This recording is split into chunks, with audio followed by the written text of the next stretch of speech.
নমস্কার বন্ধুরা, হঠাৎ করে পশ্চিমবঙ্গের রাজ্য রাজনীতিতে ডিমের মাহাত্ম্য খুব বেড়ে গেছে। আমি ওই ডিমের ফ্যান, মারাত্মকভাবে ডিমের ফ্যান।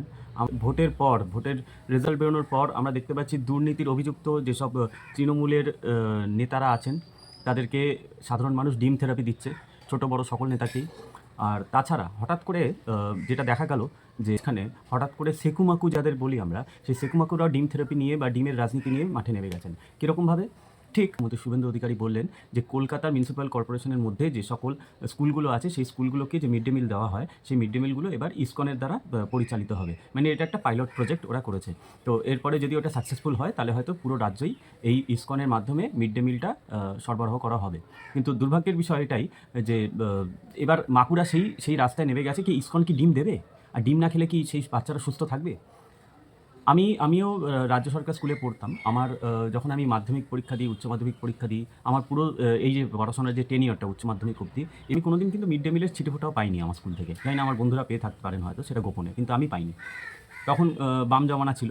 বাম জমানায় কিন্তু আমাদের মিড ডে মিলের কোনো রকম অ্যাটলিস্ট আমি বরানগর মানে কলকাতা শহরতলির অঞ্চলের স্কুলগুলোর কথা বলছি, সেখানে কিন্তু আমি শুনিনি কোথাও মিড ডে মিল দিয়েছে বলে। মিড ডে মিলে বিভিন্ন রকম সমস্যার খবর, দুর্নীতির খবর আমরা পেয়েছি। কোথাও হাফ পাউরুটি, হাফ ডিম, কোথাও মিড ডে মিলের মধ্যে আরশোলা পড়ে যাচ্ছে, টিকটিকি পড়ে যাচ্ছে, বাচ্চারা খেয়ে অসুস্থ হয়ে পড়ছে, মিড ডে মিলে দুর্নীতি হচ্ছে।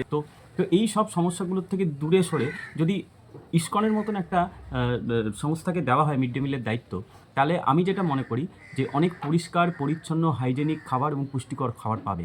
সেখানে ডিম দিল কি না দিল তাতে কোনো সমস্যা নেই।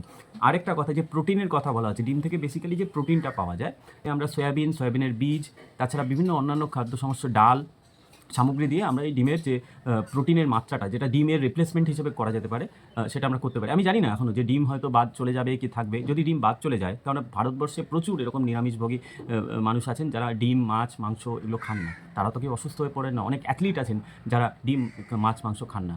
তারা পনির, সয়াবিন ইত্যাদির ওপরই তাদের জীবন কাটান এবং তারা যথেষ্ট সুস্থ আছেন, কোনো সমস্যা নেই। আমার মোদ্দা কথা হচ্ছে যে ইসকন একটা পরিষ্কার পরিচ্ছন্ন খাদ্য যদি আমাদের স্কুলের বাচ্চাদের দেয়, তাতে কার কী সমস্যা হতে পারে? আর ডিম, আমি বলছি ডিম অত্যন্ত দরকারি, আমি মানছি, কিন্তু ডিমটা যে আমাদের মানে পরিবার খেতে পারে না, আমাদের মানুষেরা তার সন্তানকে ডিম খাওয়াতে পারবে না, এইরকম ভুলভ্রান্তি আমার মনে হয় থাকাটা উচিত নয়। তো সব কিছু নিয়ে রাজনীতি করাটা বন্ধ করুন। সেকু মাকুদের এই যে মানসিক সমস্যাটা, এই সমস্যাটার জন্যই আমি বারবার বলছি সব কিছু নিয়ে রাজনীতি করবেন না। একটা পাইলট প্রজেক্ট হয়েছে, আগে দেখুন না কী হয়, মানুষের রিয়াকশান কী হয়, বাচ্চাদের রিয়াকশান কী হয়।